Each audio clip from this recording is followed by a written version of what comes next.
Bismillahirrahmanirrahim. Assalamualaikum warahmatullahi wabarakatuh. Hamdan wa syukran lillahi, sholatan wa salaman di Rasulillah. Asyhadu an la ilaha illallah wahdahu la syarikalah. Wa asyhadu anna Muhammadan abduhu wa rasulullah nabiyya ba'da. Allahumma shalli wa sallim ala hazan nabiyul karim wa rasulul azim wa ala alihi wa ashabihi ajmain. Amma ba'du. Bapak-bapak dan ibu-ibu, kaum muslimin wal muslimat, jemaah tarawih yang berbahagia. Tausiah singkat kita malam ini dengan judul seperti yang disampaikan oleh protokol tadi, yaitu iktikaf dan keutamaannya. Gitu. Bapak-bapak dan ibu, jemaah tarawih berbahagia. Iktikaf itu adalah berdiam diri dalam masjid dengan niat ikhlas mendapatkan ridha Allah Subhanahu wa taala. Itulah yang iktikaf. Di kita masuk masjid, kalau tidak memasang niat untuk iktikaf, maka kita termasuk orang yang merugi. Gitu. Orang yang masuk masjid ada beberapa yang rugi. Yang pertama, orang yang rugi masuk masjid itu adalah orang yang tidak sholat tahajud masjid. Itu termasuk orang rugi. Seperti kita ketahui bahwa rumah Allah, masjid ini adalah sangat mulia. Dan kita setiap masuk ke dalam masjid perlu dan mestinya kita memuliakan rumah Allah ini. Cara kita memuliakan rumah Allah itu adalah dengan melaksanakan sholat sunat tahiyatul masjid. Hadis Rasulullah SAW mengatakan, "Iza dakhala ahadukum masjid, fala yajlisu hatta yusalli raka'ataini." Kata Rasulullah SAW, apabila kamu salah seorang di antara kamu masuk suatu masjid, maka jangan duduk dulu. Sehingga kamu melaksanakan sholat 2 rakaat. Itu hadis menunjukkan bahwa kita diminta untuk menghormati masjid, rumah Allah ini, dengan memuliakannya, melaksanakan sholat 2 rakaat. Itulah yang kita sebut dengan sholat tahiyatul masjid. Itu yang pertama. Orang yang merugi, yaitu orang yang tidak sholat 2 rakaat tahiyatul masjid. Yang kedua, orang yang merugi ketika masuk masjid adalah orang yang tidak mengambil saf pertama. Saf pertama itu mempunyai keutamaan. Hadis riwayat Abu Daud mengatakan, innallaha wa malaikatahu yusalluna 'alan nabi. Yusalluna 'alas sufufil ula. Sesungguhnya Allah dan malaikat berselawat kepada orang-orang yang sholat di saf pertama. Allah berselawat, malaikat berselawat, itu adalah syafaat. Tapi kalau kita umat ini berselawat adalah doa. Di bapak-bapak dan ibu-ibu, Allah senantiasa berselawat kepada kita yang duduk di saf pertama. Itu yang kedua. Jadi kalau kita mau masuk masjid, ingin tidak merugi, pilihlah saf pertama dulu. Jangan saf di belakang gitu. Itu yang kedua, orang yang merugi ketika dia masuk masjid. Karena tidak memilih duduk di saf pertama. Yang ketiga, orang yang merugi ketika masuk masjid adalah orang yang tidak berniat untuk beriktikaf. Masuk masjid dengan niat iktikaf itu mendapat pahala, mendapat keutamaan. Walaupun kita sekejap, yang nama kita masuk masjid, kalau sudah kita niatkan untuk beriktikaf, itu sudah dapat pahala gitu. Maka tidak akan mendapat keutamaan kita kalau kita tidak masuk masjid dengan niat iktikaf. Keutamaan iktikaf itu yang pertama ya kita mencari malam Lailatul Qadar. Kita beriktikaf sampai subuh dengan harapan kita bisa menemui malam-malam yang amat mulia dalam bulan Ramadan, yaitu malam Lailatul Qadar. Yang kedua, keutamaan iktikaf itu adalah terjaga dari perbuatan maksiat. Dengan beriktikafnya kita di masjid, kita terhindar dari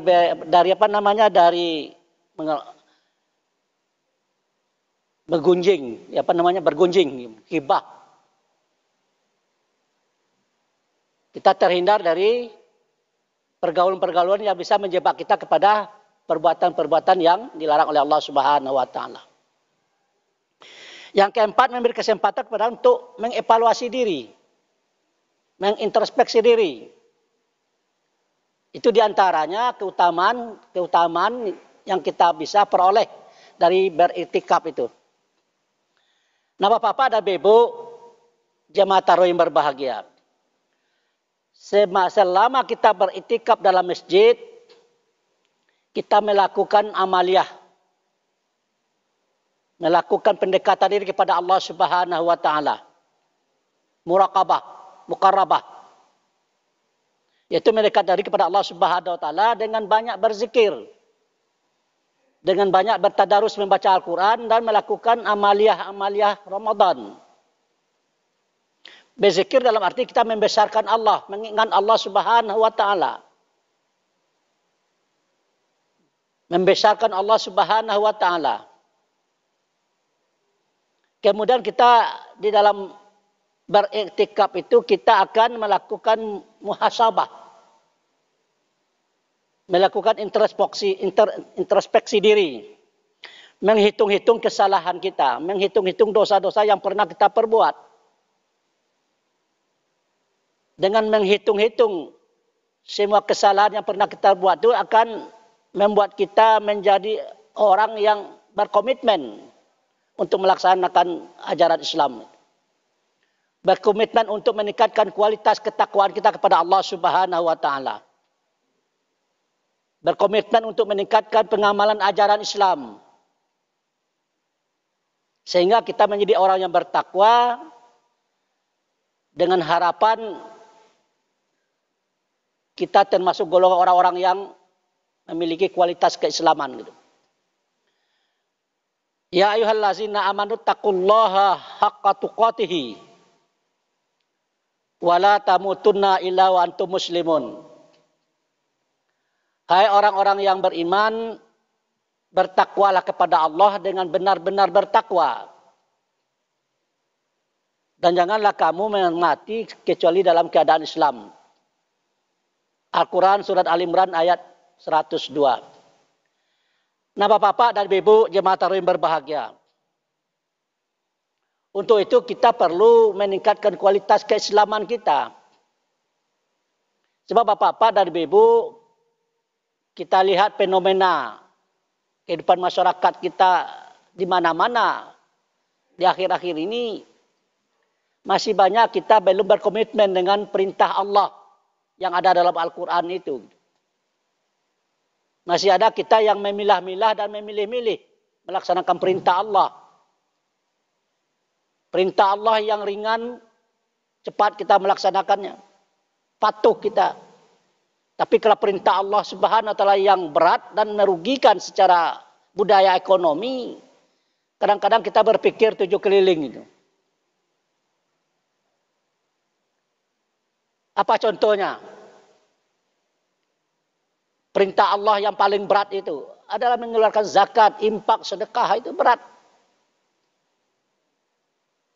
Karena susah payah kita mencari rezeki, banting tulang, peras keringat, tahu-tahu sebahagian rezeki kita itu kita keluarkan untuk orang yang tidak mampu.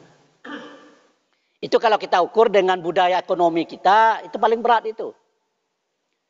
Tetapi kata Rasulullah SAW, seabdal-abdalnya amal ibadah itu adalah yang paling berat itu. Di sanalah letak keutamaan seabdal-abdalnya apa namanya? Amal ibadah itu. Sehingga dalam surat Ali Imran Allah Subhanahu wa taala mengatakan lan tanalul birra hatta tumpiku mimma tuhibbun. Kamu tidak akan mampu menggapai hakikat sebuah kebaikan sehingga kamu mampu memberikan sesuatu yang kamu cintai kepada orang lain. Itu berat.